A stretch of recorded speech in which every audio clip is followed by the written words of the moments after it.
Hello, I'm Charmaine Champ and I'm a Continence Consultant and Trainer providing specialised continence, sleep and behaviour assessments, support, advice and training, as well as being an author of 2 published books. I work with children, including children with a learning disability, autism and complex needs. During my series of supporting videos, I have been sharing advice and support which has all been evidence-based with over 20 years nursing experience for children aged 3 and above, including children with autism, a learning disability and complex needs. During this video, I am continuing my support in sharing how poo affects daytime and nighttime wetting and how you can help your child in working towards being successful with their continence needs in both the day and night. Nighttime wetting was explored within my last video and was confirmed as being present when a child aged 5 years or older wets the bed twice a week for at least 3 consecutive months. Daytime wetting, however, is identified as being a damp patch upon a child's underwear to an actual wee accident. Children wetting themselves during the day can be very common and is confirmed as occurring with 1 in 7 children aged 4 and 1 in 20 children aged 9 being affected. To help your child overcome the effects of daytime and nighttime wetting, we need to understand where wee and poo comes from, to then understand how poo affects wee.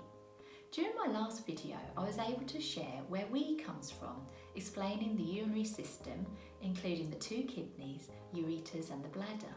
But what about poo? Where does that come from? When we eat, it goes in our mouth and we chew it, and then it goes down our esophagus into the stomach.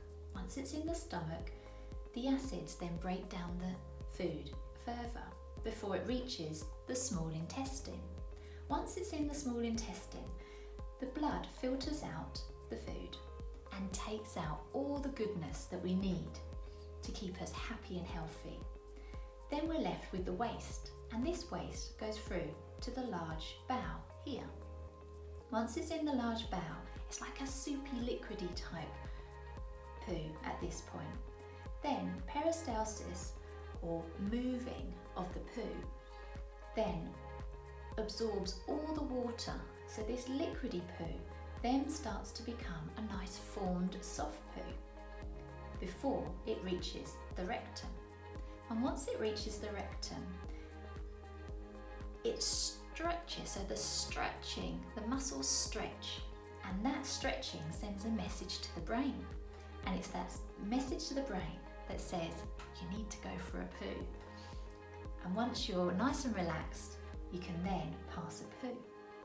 Sometimes what can happen is that I'm just going to share a knitted bowel, which Fiona from the Bowel and Bladder charity at Eric kindly made for me. Here we go. So when you have your peristalsis, you can move that. I don't know if you can see that there, moves down. So what can happen is that you can then have a build-up. So if we ignore those messages, so once it gets there, if we ignore those messages, we then miss the signal. So we then have a build-up of poo.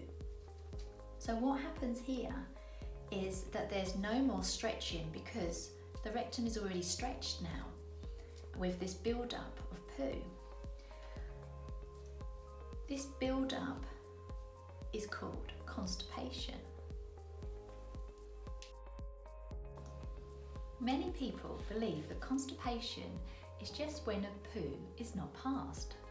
Not passing a poo for 3 days can mean constipation, because constipation is when poo gets stuck, which is what we're talking about. But poo can continue to be passed, either more liquid type poo, which can seep around the mass that's already there, or you can also pass small lumps. So you can pass something but actually still have that mass there. If you are concerned about your child's poo then it's really important that you monitor it and make a note of the different types of poo being passed. And this needs to be according to the Bristol stool chart. So how can poo affect daytime and nighttime wetting? Constipation can be the cause of daytime and nighttime wetting accidents because when a bowel is full of poo, it can press against the bladder. The bladder then becomes squashed and struggles to expand fully to hold lots of wee, and as a result your child feels the urge to wee more frequently and has to do lots of small wees, and therefore can have daytime and nighttime wetting accidents. Eric, the Bladder and Bowel Charity, recommend that families speak to their GP if your child does painful poos, runny poos or small blobs of poo, or poo that looks like rabbit droppings. If they poo less than 4 times a week, you also need to speak to the GP. And also, if their toilet routine is very inconsistent or they have lots of poo marks in their pants, which is called fecal soiling. As a continence consultant and trainer, I'm also more than happy to speak to you and your family about any concerns you might have about poo or wee through a free introductory telephone call. Through this free call, we can discuss how I can support you further, either through a starter or a solution package of support. As a family, you can also support your child with their daytime wetting and nighttime wetting by drinking plenty. Drinking plenty means drinking 6 to 8 cups of water-based drinks throughout the whole day and stopping an hour to an hour and a half before going to bed. When drinking, we need to make sure that they're well diluted fruit juice or squash, and avoiding drinks containing caffeine like tea, coffee, hot chocolate, Coke or any energy drinks. You can also help your child with bladder exercises. Your child may be able to overcome their wetting by exercising their bladder, and this means filling and emptying it properly at regular times throughout the whole day. Children usually need to empty their bladders between 4 and 7 times a day, and this means ensuring your child has 4 to 7 opportunities to use the potty or the toilet each day. If your child waits too long between going for a wee, the bladder muscles would do too much stretching and not enough squeezing. And if they forget to go to the toilet as well, they could use a special watch that vibrates to remind them.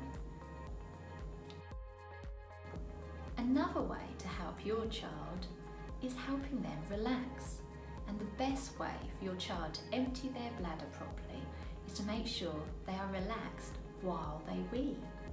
So you can help your child by encouraging them to sit comfortably with their feet flat and firmly supported on a box or stool in the toilet, and then making sure that their knees should be above their hips. You may need to use a child's toilet seat to help them get into the right position and to make sure that they are secure and comfortable. During this short video, I've been able to share how poo affects the bladder, leading to daytime and nighttime wetting. I've also been able to share how you can start helping your child with daytime and nighttime wetting.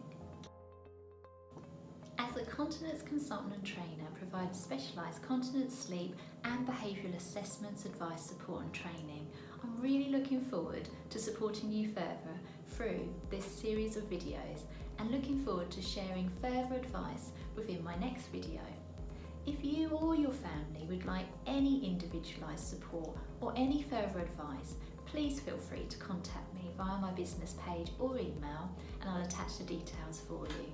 I really look forward to continuing to support you as a family to help your child work towards being successful with their continence, sleep and behaviour needs in the future. See and speak to you soon.